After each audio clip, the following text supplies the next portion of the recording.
여러분 안녕하세요. HTML과 CSS에 대해 배워보는 네 번째 시간입니다. 자, 이번 시간에는 블록 태그와 인라인 태그에 관해 배워볼 건데요. 자, 이것들은 뭘까요? 한번 보도록 할게요. 네, HTML 요소는 크게 두 가지 형태로 나뉘어요.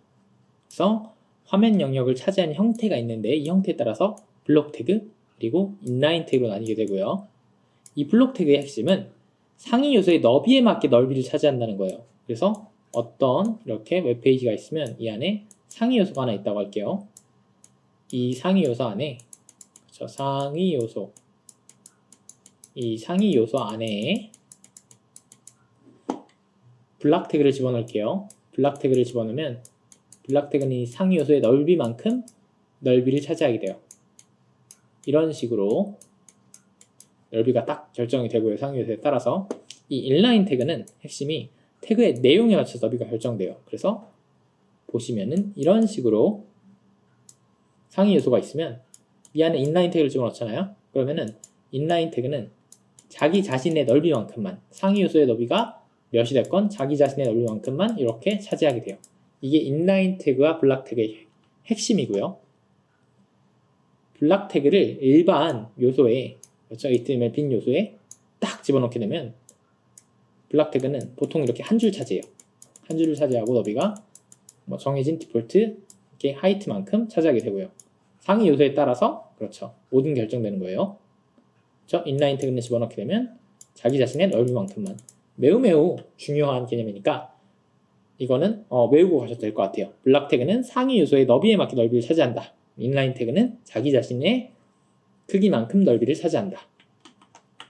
자, 그래서 우리가 이 태그와 요소라는 게 있는데 이건 과연 뭘까요? 태그는 HTML 문법적 규칙이에요. 그래서 걔 앞에서 배운 서식 태그, p 태그 요게 대표적인 그렇죠? 태그의 예시겠죠? 그런데 이 요소라는 건 실제 웹페이지에 그려지는 구성 요소들이 있어요. 그래서 나중에 리액트나 다른 거를 하시게 되면은 이 요소를 많이 다루게 되실 텐데 어떤 화면에 이렇게 제목이라는 요소가 있잖아요. 이 제목도 하나의 요소고, 그렇죠?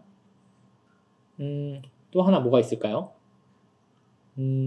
제목도 하나의 요소고, 이 기사 전문도 하나의 요소가 될 수 있고, 그렇죠?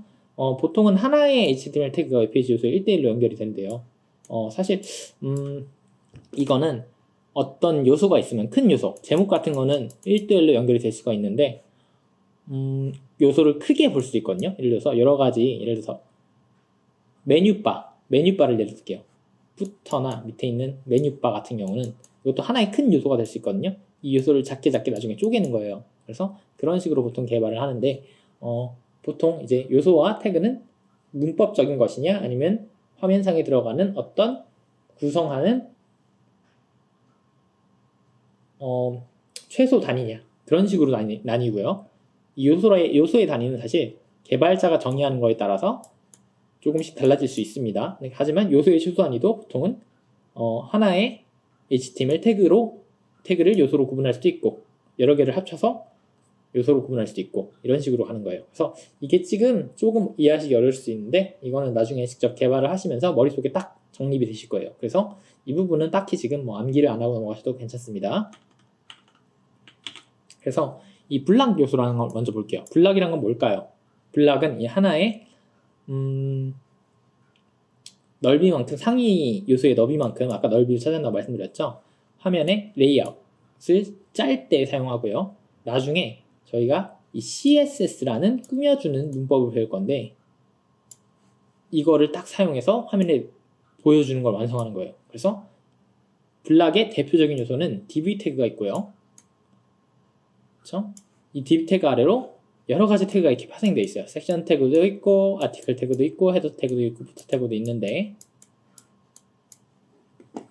자, 이 섹션 태그라는 건 서로 다른 내용 구성이 들어갈 때 영역을 구분하는 블록 요소고요. 그리고 article 태그라는 건 동일한 내용 구성이 반복될 때, 그렇죠? 헤더는 본물 내용의 머리말 영역. 보통 이렇게 헤더가 있으면 이 헤더 안에 내비게이션 바를 넣어주는 분도 계세요. 그렇죠?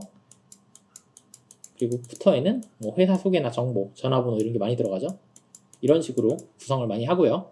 자, 그러면 저희가 이 섹션 태그와 아티클 태그에 관해 좀 더 알아보도록 할게요. 이 섹션 태그라는 건요, 다른 내용의 정보가 이렇게 들어갈 때 보통 사용을 하고요. 그렇죠? 섹션 태그 요소가 있으면 이 안에 뭐 인사말이나 갤러리, 코멘트 이렇게 다른 그렇죠? 내용의 정보들이 이렇게 들어가 있죠. 아티클 태그는 뭘까요? 아티클은 동등한 형태의 정보. 아티클은 기사 전문 이런 뜻이거든요. 영어로. 그래서 이렇게 기사라는 동등한 형태의 정보가 들어갈 때 아티클 태그를 주로 쓴다. 네, 이렇게 정보의 형태로 구분을 해주시면 좋고요. 그래서 인라인 요소에 관해서도 좀 알아볼게요. 인라인 요소란 건 뭘까요? 인라인 요소라는 건 자기 자신의 크기만큼 넓이를 차지한다고 말씀드렸어요. 그래서 화면의 레이아웃에 큰 영향을 미치지 않겠죠. 왜냐? 상위 요소가 크기가 아무리 작건 본인 딱 넓이만큼 그 넓이를 차지하니까 화면의 레이아웃에 크게 영향을 주지 않는다 이런 말이에요. 그래서 특정 내용을 강조하거나 구분하고 싶을 때 사용하고요. 우리가 앞에서 배운 B 태그, I 태그가 이런 인라인 요소 중에 하나고 가장 대표적인 태그는 스판 태그예요. 그래서 스판 태그는 나중에 좀 많이 쓰실 수 있는데 아무 의미도 내포하지 않은 대표적인 인라인 요소예요. 그래서 스판 태그 딱 쓰게 되면 처음엔 디폴트 넓이는 0이거든요. 그 안에 이제 어떤 내용을 채우시냐에 따라 넓이가 달라지는데 주로 이게 많이 사용하는 태그 중에 하나고요. 이 블록 인라인 요소는 어떻게 사용하냐? 전부 DB 태그로 대체해서 사용할 수 있어요. 뭐 섹션 태그 안 쓰셔도 돼요, 굳이. 헤드 태그 안 쓰셔도 되고, 부터 쓰기 싫으면 안 쓰셔도 돼요. 이건 개발자 마음인데, 그래도 가능한 한, 원래의 이 태그를 만드신 분들의 그 뜻을 존중해서, 그렇죠? 가능한 한 원래대로 사용하시면 좋지 않나? 라는 그런 생각을 하는 분들도 많이 있고요. 나중에 이 CSS를 쓰시게 되면 이 디스플레이 속성이라는 게 있어요. 이걸 사용하려면 DB 태그도, 그쵸? 이게 블락 태그인데 인라인 요소로 바꿀 수가 있고, 아니면은 스판 같은 인라인 요소도 블락 태그로 표현하는 게 가능해요.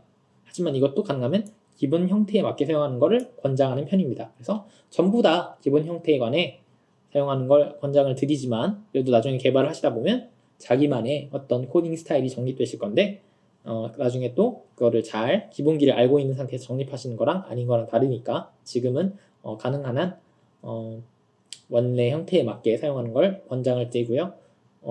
그래도 일단은 지금 강의를 들어보시고 한 번씩 이렇게 복습을 해보시는 게 제일 중요하니까 한번 복습을 해보시고 그에 따라서 조금씩 연습을 해나가시는 게 제일 좋다고 생각합니다. 자, 이번 시간 들어주셔서 감사하고요. 다음 시간에 뵙도록 하겠습니다.